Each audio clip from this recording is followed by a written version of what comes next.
Amen, hallelujah. So, sinong na-bless subong adlaw? Di mo na, pasalamat kita kay ari kita hapon buhi, kagapadayon. Amen? Ang balabi mo tupad buhi, kagapadayon. Oh, sino di wala kapadayon ha? Hindi pwede ha? Hindi pwede ang wala kapadayon. Kasi hindi buhi. Buhi kita dapat. Amen sa kay Lord. So, before we start, I ask Tanay let us pray. Lord, we thank you, Father God, for this day. Lord, we thank you, Father God, sa pihak, Father God, sa pagtayog sa among kabuhi, sa matadagaw-adlaw, sa among natubang. Lord, ara kagyapon, O God, faithful kagyapon, Father God, nga gabulit sa amon, O Diyos. Kapakita sa imong kaayo, pagpagigugma sa amon. Lord, we thank you, Father God, sa sining adlaw, God. Prepare our hearts, O Lord, to receive your revelation, O God. Uncap, O God, arigin, Father God, ginaulat naman, Father God, ang mga natunaan namon, kundi gahulat ng Father God, nga fill in mo, Father God, ang bagong revelation na sa imo. Lord, we ask your Holy Spirit to guide us, to talk to us, to teach us, O Lord. Apart from you, we are nothing. Apart from you, I am nothing, O God. Lord, hide me at the back of your cross, na si Jesus lamang ang makita sa sining adlaw. Hindi ako nabilidad, hindi ako kaalam, O Diyos, kundi ikaw, O Diyos, manguna, Father God, kaya ikaw makita. Lord, salamat, Kid, sa mga tagipusuon nga mag-receive subong adlaw. Yes. Salamat, Father God, sa topic ko na revelation, Father God, nga ma-apply namin sa kabuhi namin. In this we ask, in Jesus' name we pray. Amen! Amen! Okay. So, lalo kami piyo, no? Actually, hindi ko sanay magambal-ambal. Hindi pa nagsanay. Okay.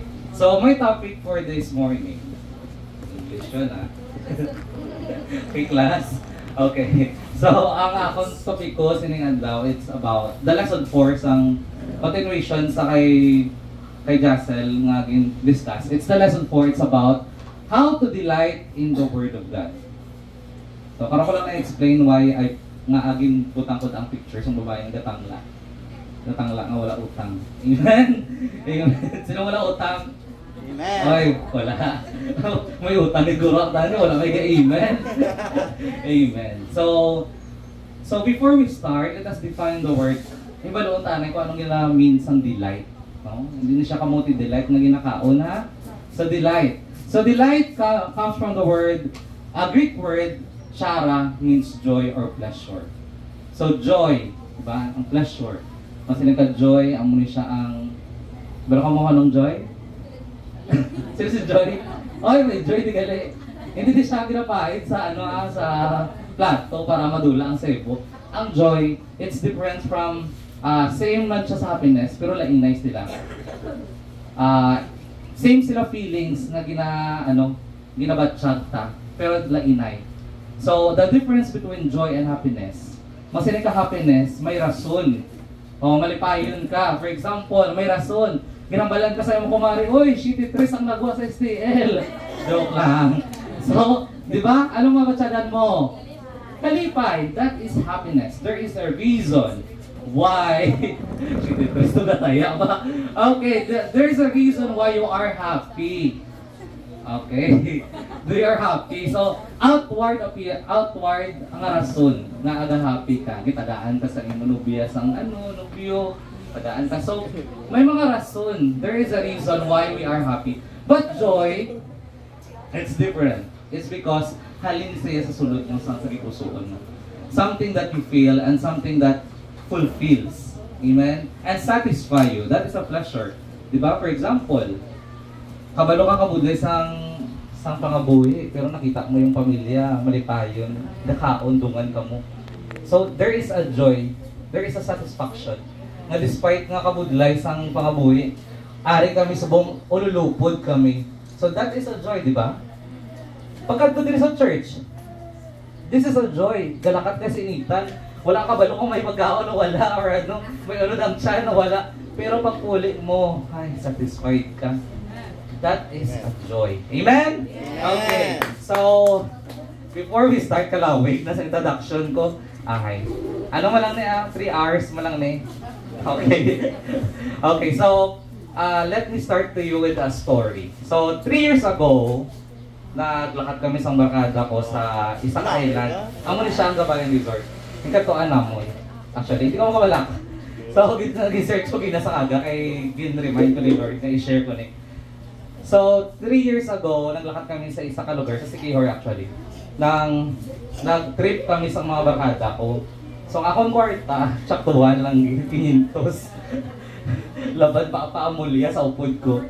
So, nagabot kami sa Siquijor, asang gasakay pa lang kami sa lancha, may nakilala ko nga tag-iyas ang isa ka resort. Kumbalya, lagay English pa sa bala na, may ako resort, luxury, bago ko nun na-build. So, ginayo siya namon kay may matamag, storya. Ginayo ko siya kung pwede kami ka-stay, mabayad lang kami. So, bago lang sila open actually. So, kami ko na third guest. Yeah. So, dako mo na bayaran mga ship email. Guro, wala ko balo kung diin ko nang utang pa ko. So, ship email, 7,000 worth ang room, pero anong kami kabilog. Worth it naman. So, pagsulod namon sa Sinang nga Villa, room, gabi na kami nagabot sa Sinang resort, kay gabi dulong kami nagabot sa Pantalan. So, pag-abot namon, gutom-gutom sa amon. So, nagamot to fix na to namon ang bayaran, nagbayad na kami in advance para makasulod kami. So, sa room namon, sa tululugan, gambal ako ng goodlegs, nagutom ko. Bako, wala ko di kwarta, ang akong kwarta 300 na lang, kay gibayad ko pa sa lancha. So, nakita namon sa sulod sa room, damo-damo pagkaon. Daw sakit ka table, may ref, mapuno sang pagkaon, may mga chocolate, mga halin sa gwa nga, imported, gid. Pero nahadlo kami magkaon, kaya aman, basi pabayaran sa amon. Ay, wag kami na dan kabalo kung ano to. Hindi na ito magkaon, sari tubig na lang ta. So, to make the long story short, wala namon gitandog ang pagkaon. Inom lang naman ng tubig hasta mag-aga. So, pag-agan, overnight lang kami nagpulit, naglakad kami. So, pag check out namon, nakambal ang babae, sir, musta inyo experience namin, gipin namin amon swimming, pero wala ko damon siya, gutom kami, ma'am. Nagambal siya nga, sir, wala nyo nakaon ang mga pagkaon sa sulod sa kwarto. Teka, naka-check out na kami, layo na amon room, kaya ang reception sa guwaan. Yung ma'am, wala, abi namon, pabayron kami, abi namon, baklon namon. Ay, sir, sayang, wala nyo gimbasa ang diturmahan nyo. Nga daw manual, nga arada tanan nga, nakabutang ang freebies to gali.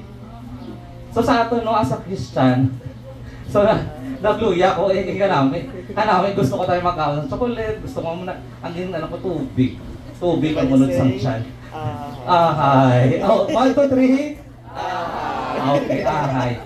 So, ako na pala, as a Christian, sa ato, no, sample mo na sa ato, mga ma-miss natin ang mga promesas ng Ginoo sa atong pabuhi. It's because we're lack of knowledge. Wala kita kaalam, wala kita nabasa, wala kita nagbulay-bulay danay. So nakalimutan natin ang mga previous ni Lord. Kung si Lord pa sa atong pabuhi, may mga previous. Ako man na isang sila nga resort damo sa dali previous paaman kay bago lang sila open. So tungod wala ka kay balog na mismo ang para sa imo. So ang promesa sa Lord, kabalo ka mo ko din makita. Sa din nga sa din. Okay, makita naton kaangay man sa Bible. So the Bible. So ara ta tanan ang promesa ni Lord nga ba dagan isang search ko gina. Bible means basic instruction before leaving earth. Actually, bisan hindi pa gani kita mag-live sa earth. It's a basic instruction while we are living in this earth. No? Samtang nakabuhi kita yung instruction nila si Lord. May mga promise kita. All we have to do is, ano tagani? Basahon, humati. So, we need this word. Kaya para hindi natin makaligtaan ang mga promesa yan. Hindi natin makaligtaan ang mga instruction niya sa atin. So, tanan, arad sa Bible ang mga problems natin. Solusyon sa mga sa mga masakit, arada, mga tips. All we have to do is to read the word of God. So ang batagan na sa Joshua 1:8, no? Hindi gid pagkalimti nga basahon ang libro sang kasuguan. Pamalandungan mo ini adlaw kagabi. Ano ganing instruction ni Lord? Adlaw kagabi. Agud mahibaluan mo kung paano mo matuman ang tanan nga nasulat dira sa sini nga paagi mangin mainuswagon kag madinalagpon kita. So take note, if we have the word of God, mangin madinalagon kita sa panglakaton naton sa pagbuhi naton diri sa kalibutan. Amen. So amo ni bala ka ang manual pa bala. Hindi ka kabalo mag-operate sa electric fan, naguba. So wala ka manual. So ngayon kita, we have to read this manual sa aton para mangin madinalagon kita. So Psalms 119 verse 105. Ang imo pulong parehas ang suga nga nagahatag kasanag sa akon alagyan. So ano, ang word ni Lord amo ning gagiha sa aton, amo ning gahatag sa aton sa kasanag, amo ning palayo sa aton sa kadulom. Amen. So the Bible. So next, how to approach the word. So paano kita mangin delight sa words sa tinaga sa pulong. So first is makita naton si Jesus bilang buhi ng pulong. So masili ka approach, paano kita magpalapit sa word. So hindi naton mabalaan ang whole context ng Bible kung hindi mo makilala mismo si Jesus. So first things first is makita mo si Jesus no buhi ng pulong. Kilala naton si Jesus. We have this personal relationship with Jesus first. So dira sa Bible, sa pulong naton dira naton makilala more about Jesus. Ang ambal kanang isang Ginoo. Nagsabat si Jesus sa iya, ako amo ang dalan, ang kamatuoran, kag ang kabuhi. Wala sing may makakadto sa Amay kung hindi mapaagi sa akon. So no, through this word, dira naton makilala naton si Jesus Christ. Na siya mismo ang dalan, ano pagid? Kamatuoran, kag kabuhi. Amen. So damo man patalang, damo lain-lain nga dalan pero din kailid sa kalainan. Damo sining gaklima kami ang matuod pero kabutigan gali. Kadamo gambal sang kabuhi pero at the end gali kamatayon ang ihatag sa inyo. So Jesus is life. So ang word ni Jesus, amo ang buhi nga pulong. Kasi Jesus amo ang buhi nga pulong. Amen? Okay. So number 2, paano kita magpalapit sa pulong? Hamada sa John 5 verse 38 to 40. Ginatun-an ninyo sing maayo ang kasulatan, kay nagahuna-una kamo nga sa sini nga paagi maangkon ninyo ang kabuhi nga wala sing katapusan. Ang kasulatan mismo nagapamatuod parte sa akon. Hambal ni Jesus. Sino na kinambal nga akon? Si Jesus. Pero hindi man gihapon kamo magpalapit sa akon, agon maangkon ninyo ang kabuhi nga wala sing katapusan. So, dapat kilala ko naton si Jesus. Magpalapit kita kay Jesus para maangkon naton ang kabuhi nga walay sang katapusan. So, ikadua, pagbulay-bulay or meditation. Di ba? Hambal na gani, meditation comes from the Hebrew word haga, which implies muttering or murmuring, gakumud-kumud. So kamo na bla rangga gakumud-kumud bala kong mangaki. So murmuring. So meditation, pero ang ginamurmur yan naton is amo ang word ni Lord. Ang hambal na gani sa pulong, no? Joshua 1:8 says, "The book of the law, this book of the law shall not depart from your mouth." So butsin ganon ano gani ginaano tagi dapat? Ginano naton? Ginachismis? Wala na, ginahambal naton, ginadeclare naton. Hindi dapat naton pag i-depart sa aton mga bibig.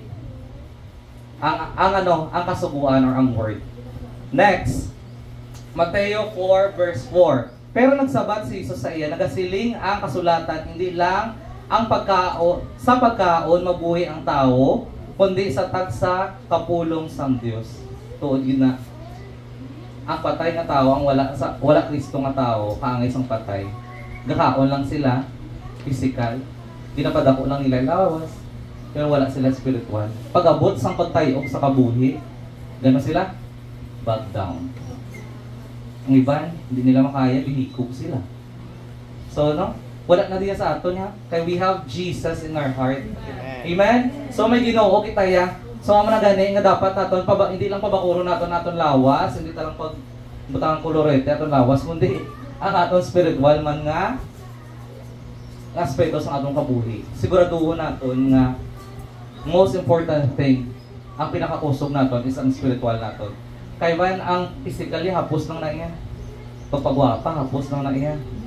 Magpabalik alindog program hapos na iya, di ba? So pero ya ang spiritual din naton. Once matayog ka sa problema, kung kusog imo spiritual, hindi ka gid matayog. Amen. Okay, so next is John 16 verse 13 to 14. Pero kung mag-abot na ang Espiritu Santo nga amo ang manugtudlo sang kamatuoran, tudloan niya kamo sang tanan nga kamatuoran. Ang buta nga iya itudlo sa inyo, hindi halin sa iya kundi kon ano ang iya nabatian, amo ina ang iya isugid sa inyo. Isugid man iya sa inyo kon ano ang magakalatabo sa palaabuton. Padungangan niya ako tungod kay ipaitsindi niya sa inyo ang akon mga panudlo kag ginpanghimo. So the word of God gives you this this truth. Gatudlo sa imo sa kamatuoran. Kag sa dalayon naton nga pag study sang word, i-reveal ni Lord ang magaabot sa future. So namin no. So the more we seek the Lord in the word, the more He reveals us the future. Amen? Sino excited? Sino excited? Doon si Madam Auring. Hindi ba? The more we excited kita nga i-reveal ni Lord ang kamatuoran. Nga, God in the future. Next. Okay. Okay, how to study the Word? Paano natin tunan ang Word? So, hindi lang kita magpakilalaw natin si Ginoong Jesus, no? Dapat tunan gid naton. Kaangay blas ang isa ka estudyante. Hindi mo ma-perfect ang test. Hindi mo mapasar ang test kung hindi mo tunan. Amo na sa aton life, di ba? Sa aton pangabuhi naton subong. Ang problema kabalik-balik lang pareho lang gyapon. Nga ado ka fail gid ko gyapon na. It's because wala naton ginatunan kung paano sulbaron. Amen. Ang magyapon. Paano mo sulbaron imong utang? Sulit lang, kapangulang ka, ibalik mo lang gapon, garuling huli ka lang. So, hindi mo pagtunan paano mo makaluwas ka dira. So, ang mga nasa kabuhi natin, trials can be learned. So, ang mga trials yan, nag-abot ni sa aton para maka-learn kita. So, dapat natin tunan. So, kaangay sa word, so, sa John 17 verse 24, Amay, gusto ko nga ang ini nga mga tao nga imo ginhatag sa akon, mangin kaupod ko sa akon kalantuan, agud makita man nila ang akon gahom. Ang gahom nga imo ginhatag sa akon, tungod kay palangga mo ako, bisan sa wala pa matuga ang kalibutan. So paano natin makita ang gahom sa Ginoo kung hindi natin pagtunan ang iya mga pulong? So dapat tunan ginaton. So may mga ways to study the word. So number 1, choose a certain place. So sa inyo panimalay, no? Pangita ka lugar na makatuon ka sang word. Sino di ka basa sang word sa ila, Biblia sa ila balay? Sigurado? So, sige. So, amen. So, dapat kinanglan ginaton basahon. So, sa inyo panimalay, choose a place. Or kung hindi sa inyo panimalay, sa inyo uksaran, mayara ka da place nga kung di indira ka nga tuon sang word. May mga kilala ko na gabutang sila altar. Hindi yan silang altar sa mga santos, ha? Gabutang sila altar, nga dira sila pray, dira sila study sa word, kag dira sila gamit ni Lord. So, do kangay bala sang isa ka intimate na relasyon bala. Yes. Nga mayroon ka mo lugar, meeting place ng Ginoo. So, it's a challenge man sa aton, sa kasakuan naton isa. Ako sa pag-study ko sining nga word, isa gamba ko nga ahay, ako gani mismo daw kakapalyaman. Pero Lord, thank you for reminding me nga kinanglan ko gid gali himuon ini. So, we have to set a place for God. No, hindi lang bisan diin. Kay consider nato niya ang Ginoo yang special. Kay nga man siya man niya atong kaupod sa kauli sa among kabuhi. Di ba? So why not himuon ta subong? I-treat naton si God, si Jesus na special sa aton. Sa atong panimalay pasudlo naton.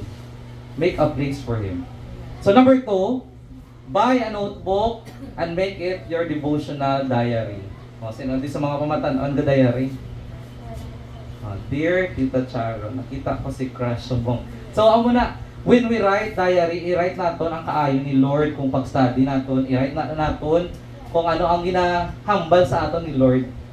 Nga aman, kay kita, ara sa aton, kisa, nature naton kisa nga gakalipat. So, if we have the diary, ma-remind kita sang mga promise ni Lord, kag mga iya mga pulong. Nga kung sa diin, ga-remind, like for example, ay may problema, kung di ibasa ko, basahon ko bala akong diary. Ay, amo ni ginambal ni Lord, dili sa ako, kung sarap mo ni nga adlaw. So, ma-remind ka, kag ma-motivate ka, and then, you ask the Lord para mangin madinalagon ka sa pag-atubang sina. Then, establish a study pattern. So, ang muna dapat lang mayroon kita study habit. So, ang habit, hindi na mag-start kung hindi mo pagsugdan. Amat-amat lang. Iskan sa isa ka adlaw, isa lang ka word, isa lang ka chapter. Kung hindi kaya ang chapter, isa lang ka verse. Ito adlaw. Then, makibot ka na lang nga ang ginasulat mo, pag ginastudy mo, bilog na nga Biblia. Amen? So, next is benefits of studying the Word. So, anong mga benepisyo kung mag-study kita sa Word? So, number one, it gives us a greater revelation of Jesus. No? Si Jesus. So, ang ulod sa Bible, it's all about Jesus. Halin sa sugod-sugod sa Bible, pakadto sa end, dira na ginapakita iya ang misteryo ni Jesus. So first, ang iya pagkapatay, at iya pagkabanhaw. No? So the more we read the Bible, the more we know about Jesus. Nakakilala naton, kung the more natin ginabasa, the more kita ma-in love sa iya. Kaya man, the Bible is all about Jesus and His Word. So ang bala sa pulong, mga utod ko, gusto ko ipadalom sa inyo ang maayong balita nga ako gingwali sa inyo. Ini gibato ninyo hasta kagasta subong amuman ang inyo ginatindugan. Pagi sini maayong balita, maluwas kamo kung ginahuktan ninyo ang maayo ang akon ginwali sa inyo kag hindi nga pasapayan lang sa inyo pagtuo. Gitudlo ko sa inyo ang labing importante nga ang butang nga gintudlo sa akon nga si Kristo napatay agud maluwas kita sa silot tungod sang aton mga sala. Kag ini suno sa kasulatan, ginlubong siya kag nabanhaw sa ikatatlong adlaw suno man sa kasulatan, nagpakita siya una kay Pedro kag dayon sa iban nga 12 apostoles. Pagkatapos nagpakita man siya sa iya mga sumulunod nga magtipon nga sobra 500 kag kalabanan sa ila buhi pasubong. Pero sa iban patay na. Nagpakita man siya kay Santiago kag dayon sa tanang apostol. So the bottom line is, no, ang misteryos ng Ginoo hindi natin mahibaluan kung hindi kita naton pagtun-an ang iya mga pulong. So, ang muna this is very important. Aton gitun-an nga si Jesus Christ nangimatay para sa aton. Kag ini nga pulong buhi asa subong. Then, number 2, it prepares us to confront doctrinal errors. So, post ko na nga picture kay, di ba kung wala kayo nabaluan, no? Himuon ka lang dotando-tando.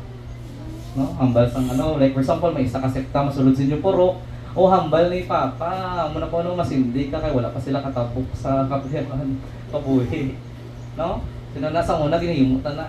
Kinanglan nato, hambal da nila. Kinanglan maayo ato ni muon para makapalangit kita. No? Kabalo na ka muna. So, doctrine, it confronts us doctrinal. So, may mga sala. So, ang kalibutan puno sang sala, kakabutigan. So, kung hindi kita mag-study Bible, sa Bible, first hand sa Word of God, dasit kita magpati, dasit kita matalang. So, amo na. Confronts doctrinal error. Hindi sila nga makadto ko wala kayo mari kay madibati ko to kay kabalo na ko sa word. Hindi. Kabalo ka sang tuod sa kamatuoran. Kada mo na hindi ka mainto, kag hindi ka masunod-sunod lang. Like sa Cadiz, may co-teacher ko, co-teacher ko sa una, nga nagsulod sa sekta, kaya hambal ko sa ila, maputi sila tanan, wala sila cutex, malaba, ila buhok, puti nang sila tanan. Ano? Kaplain sa ila kabuhi, kasubo. So, wala mo na sa Bible, ginambal sa Bible nga dapat maputi kita na now. O, ginambal sa Bible, dapat sindihan kadila ang mga nagtariwan para makatabok sila. Hindi kita ganit katabok. Kaya ba sila? No, amen?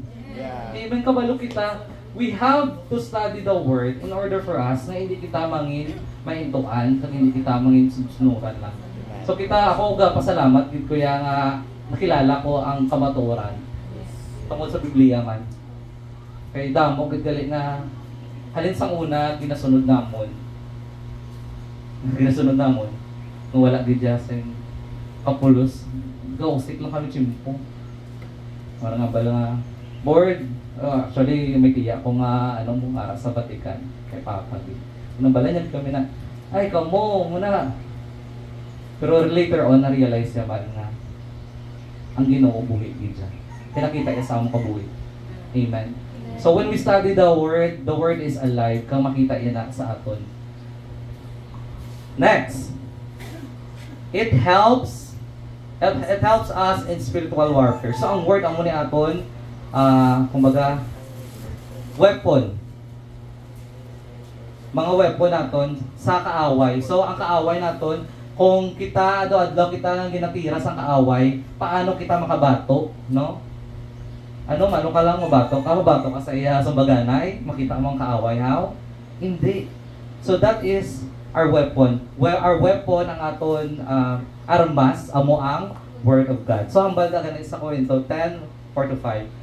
Kundi ang gahom sang Dios amo ang armas nga amo ang ginasaligan.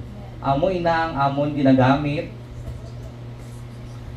sa pagdaog sa sala nga mga rason sa mga tawo nga bugalon kag hindi magpati sa mga panudlo sang Dios. Bisan sa ila sala sa ila nga sala nga mga rason nga pareho sang mabakod nga pader nga nagasablag sa ila sa pagbaton sa kamaturan, ginaguba namon, ginahaylo namon, ang ila mga huna-huna agud, magmatinumanon sila sa mga sugo ni Kristo.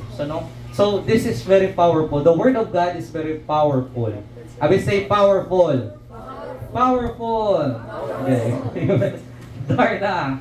Joke lang. So powerful, no? Ang Word ni God, it's very, very powerful. Do ka, ngay balasang kung may Word of God ka, may armas ka, may kabalo ka mabato. Everyday, kung ginahatagan ka sang kaaway, amo ni butigon, ginabala niya ka-anxiety, ginabala niya ka sang pagduwa-duwa. So, ang Word of God ang mga hatag sa aton sang panaming kag armas. So, number 4, it makes us prayer powerful. So, sa pangamuyo naton gali, kung dalon i-quote naton bala ang Word ni God, mas mangin epektibo pagit.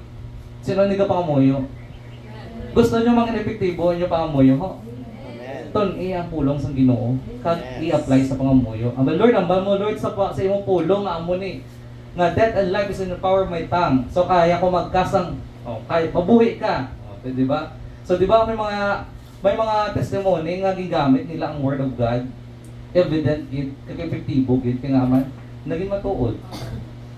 So it makes powerful. Do ka ngay sang bala, no? Sa kusel nga blanco. Kung wala Word of God, latiro ka lang pero hindi siya magdulot. Kapos. Hindi siya magdulot. Pero once gani if you quote the Word of God, kung kaangay siyang gadulot gid saya. It's because there is power in the Word. Amen. So, ang bala ni John 15 verse 7 to 16. Kung nagapabilin kamo sa akon, kag kung ginatipigan ninyo ang inyong mga karipusoon, ang akon mga pulong, makapangayo kamo sa akon, bisan ano ang inyo gusto. Kag ini mabato ninyo, hindi kamo nagpili sa akon, kundi ang nagpili sa inyo. Nagpili sa inyo, ginpili ko kamo agud maglakat kag magpamungasing mga bunga nga nagapadayon. Agud bisan ano ang inyo pangayoon sa amay, sa akon ngalan ihatag ninyo. Gani amo ini ang akon sugo sa inyo. So ang balya, so paagi sa iya. So paagi kasi no gani kay Jesus. So sa din nato makilalaan si Jesus sa Word ni Lord, sa Bible. So makilalaan naton sa pulong niya, paagi sa iya, kung anong pangayoon naton sa amay, ihatag sa amay sa aton. It's because there is power in the Word. Then, number 5. What time na? Sige pa tayo. Okay. So number 5, it gives us the security of salvation. So no, kung wala kita word sa atong tagipusoon, isa gambal guro. Gambal kita nga ay salbar ko bala. Sino nga pati nga saved na sila? Amen. Nasalbar sila, mapalangit sila. Ay, wala may gansak nung inyo. Ay, sila ang mapalangit sila. Sino mo pod subong? Joke ka lang. wala lang nga na subong. Sino kapati nga mapalangit sila? Amen. Diba? If we have this word, we have this assurance nga mapakabalangit kita. It's because kinhambal talaga sa pulong. Diba? Aram mayara ka ba lang may ebidensya ka ba lang ako hambal talaga sa pulong o nga kung magpati kuya sa kay Jesus Christ. Kaya mayara kuya everlasting life. Kung batunon ko sa Jesus. So, ang muna gani, there is a security in salvation. So damo subong libro no. Malug kung gabasa ka muna gani ang pinakahambal sa maestra ko. Ang pinakaladlukan subong nga butang isang libro kay nga man kisa makaapekto sa imo. Kung anong ginabasa mo, amo ang sa imo, mag-aapekto sa imo kaugalingon. So kung nabasa nato ng Biblia, ang apekto sa aton kamayuhan. Makita naton ang glory ni Lord sa pagkabuhi. So it gives security and salvation. So ang iban nga mga sekta gambal nga makapalangit ka kung mag-amo ka lang ni mabakal ka pulo ka kandila, mabakal ka pulo ka mahatag ka sa mahatag ka kay Papa. Makapalangit ka kay nagimo ka bawo ka nabigid kay nagbulig ka sa simbahan sa naminamit nga suga, nag-donate ka makapalangit ka kita. No, it's not. Ang tutuod gida nga basihan nga makapalangit ka kung ga gibaton mo ang Ginoo. Pag nakilala mo siya tungod sa pulo. Amen. So it gives us security and salvation. So wala din sa aton ha, secured na tayo tanan ha. Amen? Okay. Doon ko nakulbaan ko. Kaya doon wala nag-amen. So secured na to tanan. Next and the last, it guarantees us a successful life. So ariya perks na lang niya ni Lord nga kung tun-an naton ang iyapulong, maghahatag siya sa aton sang successful life. So nakita, damo na kuya. Nakita nga mga tao nga nagsunod sa Ginoo, gingamit iya pulong sa pagpangabuhi nangin maayo. Ako gambag ko successful ko. Hindi ko sila nga successful sa kwarta, pero nakita ko ang pagbago sa akong kabuhi. Nakita ko ang pagbago sa akong pamilya is because ang pulong sa Ginoo buhi. Kag-willing din siya magbago sa imo kung willing ka man. Amen. So it guarantees us, so mo isang perks kag previous ni Lord kung basahon naton. Gahatag siya, hindi gid pagalinti nga basahon ang libro sa kasuguan. Pamalandungan mo ini adlaw kag gabi, agud may baluan mo kung paano mo matuman ang tanan nga nasulat dira. Sa sini nga paagi, mangin may nuswagon kag madinalagon ka. So tanan, kung ano man ang ginatubang mo subong, ukda ba lang Ginoo, pasaya pulong. Have this joy sa pagbasa sang pulong niya. Kay mangin madinalagon ka sa kabuhi. So kaangay ni Brasang, this is really kagabi nung ginpakita ko. Kaangay isang babae na despite sang ano nga problema, he is secure, assured sa promesa sang Ginoo. Magatangla siya sa langit. Biskan ano nga pagbayo sang hangin sa iya, magatangla siya because she has this joy. May kalipay sa iya tagipusoon na secure siya because ang pulong nga ara sa iya among pabakod sa iyo. Amen? So, I hope you learned something this morning. So, let us pray. Lord, we thank you, Father God, for this morning. Oh God, we thank you, Father God, for everything na dilong mo sa amon, O Diyos. Lord, give this hunger, O God, sa imo, God, sa pagsik sa imo pulong matagado adlaw. Lord, buligi kami, O Diyos, nga tagay kami, O God, nga madelight na mo namong kaugalingon, among tagipusoon sa pagsik sa imo, sa pagbasa sang pulong, adlaw-adlaw, na hindi ini malisa sa amon mga bibig, O God, sa amon tagipusoon, kag ma-apply din namon everyday sa amon kabuhi. Lord, panglakaton kami, Father God, sa puno sang kaaway, O God, sakit sa nga kalibutan, nga madulong, kag ginahulat kami, Father God, sa kaaway, nga ma-stumble down kami. Pero Lord, ara imong pulong amon huktan hasta sa end sa among kabuhi, O God. mangin madinalagon kami, it's because we have this word alive, Father God.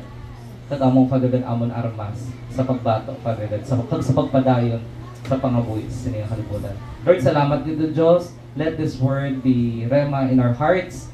Let this, Father God, mangin ma-apply namon, Father God, sa pangabuhi namon, kag ma-share namon, Father God, sa tagsa-tagsa. In this we ask, in Jesus' name we pray. Amen.